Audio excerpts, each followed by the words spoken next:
हैदराबाद के अंदर में हमारे एक दोस्त ने कहा कि मौलाना आज आपको बहुत अच्छी चाय पिलाएंगे। मैंने कहा कि भाई चाय चाय होती है, उसमें क्या अच्छी होती है?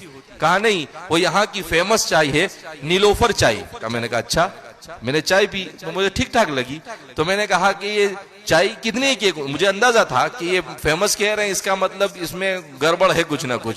तो उसने कहा कि 300 रुपए की एक चाय। कितने की रुपए की? तो कहा कि 300 की भी मिलती है, 400 वाली भी होती है, 500 वाली भी होती है। तो कहा ब्रांड बन गई है तो वो चीज क्या हो रही है? बिक रही है। तो एक जमाना था लोगों के पास दौलत नहीं थी, अब अल्लाह ने दी है, तो इस दौलत को अल्लाह के राह में खर्च करना, ये और क्यों खर्च करना?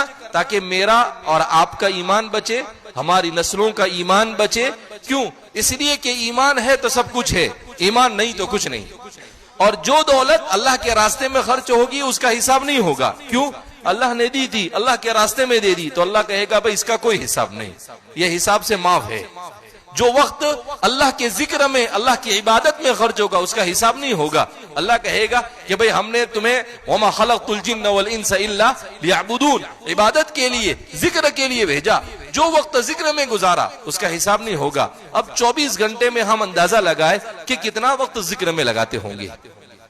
फर्ज नमाज नहीं पढ़ते हम, जबकि 5 फर्ज नमाज का भी अगर आप हिसाब लगाए तो मुश्किल से 25 से 30 मिनट होती है, और अगर उसके साथ सुन्नत मिला देवे तो बहुत तो 40 से 45 मिनट, 1 घंटा भी नहीं होता है।